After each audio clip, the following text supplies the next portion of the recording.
লজ্জাস্থানের হেফাজত করা, আপনার 5 ওয়াক্ত সালাত ঠিকঠাক মতো আদায় করা এবং রমজান মাসে সাওম রাখা। নবীজি বলেছেন সাল্লাল্লাহু আলাইহি ওয়াসাল্লাম, জান্নাতের যে কোনো দরজা দিয়ে ইচ্ছা আপনি প্রবেশ করতে পারবেন। আপনার জন্য সহজ। আর স্বামীর আনুগত্য বলতে আমি বুঝাইনি স্বামীর দাসত্ব করতে হবে, এটা বলিনি। এখনকার কিছু ফ্যামিলিস্ট মেয়ে আছে, ওরা আনুগত্য শব্দ মনে হয় যে দাসত্ব মনে হয়। আনুগত্য দাসত্ব এক জিনিস না। আনুগত্য কি? স্বামী কোরআন সুন্নাহর অনুকূলে কোনো কথা বলেছে, আপনি মানবেন। স্বামী বলছে পর্দা করো, তোমাকে ভালোবেসে বলছি তুমি পর্দা করো, তুমি আমার অনেক প্রিয় একজন মানুষ, তুমি বেপর্দায় বাইরে যাবা, লোকজন দেখবে, কেমন হয়? ঠিক আছে, তোমাকে তো আমি বিয়ে করেছি, তুমি আমার মানুষ, তোমাকে দেখবে কেন?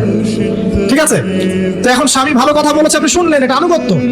আর ওই স্বামী যদি বলে আসো তো আমার কলিগরা এসেছে, তোমাকে খাবার সার্ভ করতে হবে, আসো খাবারটা পরিবেশন করো, এখন আপনি বেপর্দা হয়ে আপনার স্বামীর কলিগের সামনে খাবার পরিবেশন করতে শুরু করলেন, এটা কি আনুগত্য করতে হবে? এটা তখন আপনি আনুগত্য করবেন না। সিম্পল, কোরআন সুন্নাহর অনুগত কাজে আপনি স্বামী